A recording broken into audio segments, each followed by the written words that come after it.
Foi emocionante eles cantando.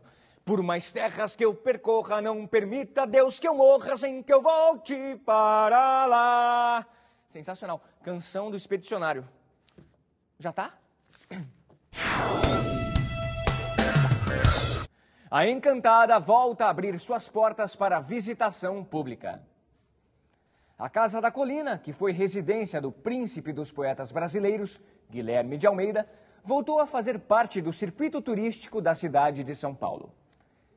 Nosso Felipe Reis foi visitar a casa e tem mais informações. É isso mesmo, Gelson. O Museu Biográfico e Literário Casa Guilherme de Almeida abriga um significativo acervo composto de objetos que pertenceram ao poeta, tradutor, jornalista e advogado paulista.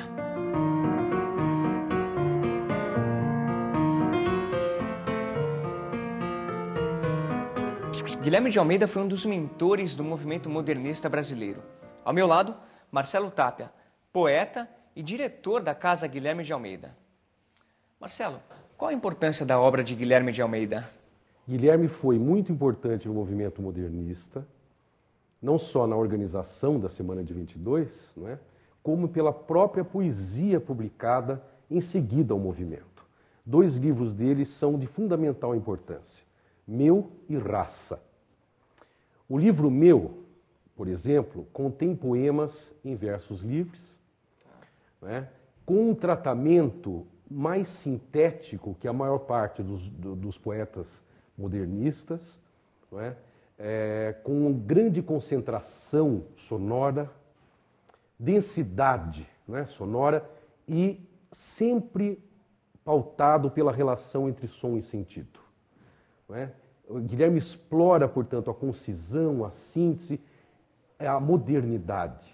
A poesia dele é ágil, sintética e absolutamente moderna. O próprio Guilherme, como você mesmo disse, caracterizava sua obra como essencialmente rítmica.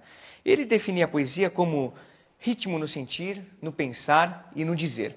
E que ela é constituída de 3 elementos: palavra, ideia e ritmo. Você tem algum exemplo dessa poesia? Tenho exemplo, vou dizer, o ritmo é a base da poesia. Essa é uma crença de Guilherme que perpassa toda a sua obra e toda a sua vida. Por isso, quando ele trabalha em versos com métrica regular, né, ele vai atentar perfeitamente para a posição das tônicas, não é? Traçando um esquema rítmico sempre perfeito. Quando ele trabalha com versos livres, ele, já que ele não pode se valer da métrica regular, ele se vale então de efeitos sonoros para criar esta expectativa da repetição, que é o fundamento do ritmo. Quase um maestro. Exato. Ele compunha poemas muito musicais. Quer dizer, ele sempre se valia dessa noção de musicalidade, né? A reiteração, a expectativa é que cria o ritmo. Então, nesse poema que eu vou mencionar, né, que é do livro Meu, Machixe, é um poema de uma série de danças, né? São versos livres, mas perceba como a repetição desta onomatopeia, né, desse som que está contido na palavra machixe, faz com que o ritmo seja claro, perceptível, como um recurso usado nos versos livres, né? O chocalho dos sapos coacha como um caracachá rachado. Tudo mexe. Um vento frouxo enlaça uma nuvem baixa, fofa, e desce com ela, desce. E não a deixa e puxa como uma faixa, e espicha e enrolam-se. E o feixe rola e rebola como uma bola na luz roxa da tarde oca, boba, xoxa. Guilherme de Almeida era um apaixonado pela cidade de São Paulo. Daqui do sótão, ele tinha uma vista linda.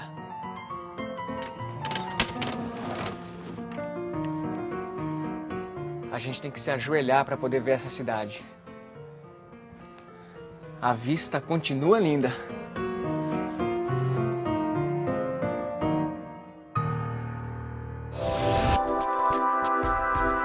A palavra turismo designa principalmente a ação de viajar, sobretudo com fins de entretenimento.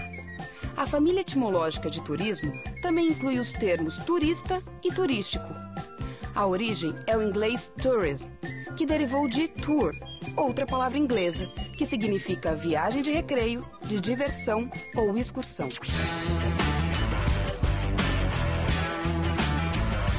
O que você conhecia sobre São Paulo? Eu li muito, mas o que estou conhecendo agora já tinha lido antes. Mas conheci a Estação da Luz, a Praça da Sé, onde fomos. Um monte de coisas, mas não conhecia mesmo, só lindo e olhando. Achei interessante a Catedral da Sé, muito bonita. La arquitectura, muchas cosas coloniales, mucha construcción antigua, los parques hermosos, me ha gustado mucho la flora. Sí, hay bastante arborización en los lugares que arquitectónicos, ¿verdad? En los lugares antiguos de acá de la ciudad, las grandes catedrales, me gustó, lo que he visto me ha gustado muchísimo.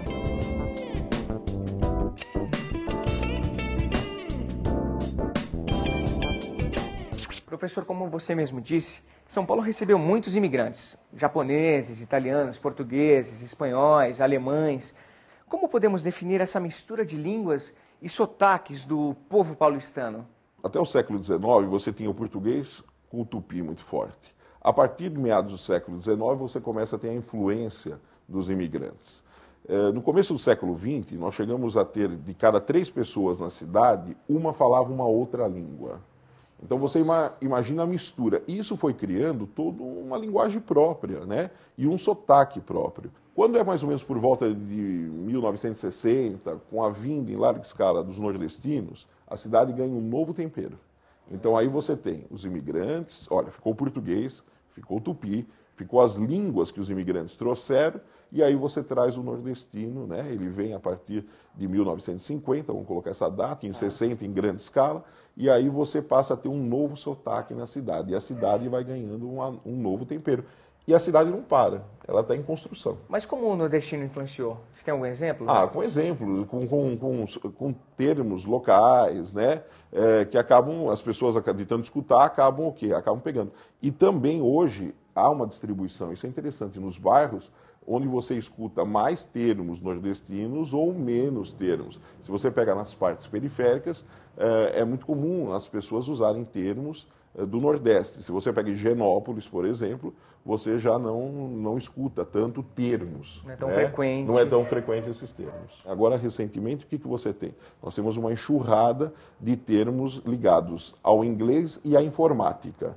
Então, você olha, as pessoas falam, né, mais um tempero na linguagem do paulistano. Então, os índios, os portugueses, os imigrantes, os nordestinos e agora a tecnologia. Então, exato, a palavra é ótima. A tecnologia hoje influenciando e as pessoas usando, né? Então, vou deletar. Né? Eu não quero mais amizade com você, então eu vou deletar você da minha vida. Então, eu deleto do meu rol de amizade. Isso é uma palavra que vai, e cada vez mais, né? Cada vez mais. A geração, web, tá na né? web. Tá na web. Online, eu tô online, eu tô online, exatamente. Então as pessoas estão cada vez mais usando esses termos. E a língua não para, né? Ela vai evoluindo. Essa é a graça. Essa é a graça, essa é a graça da língua.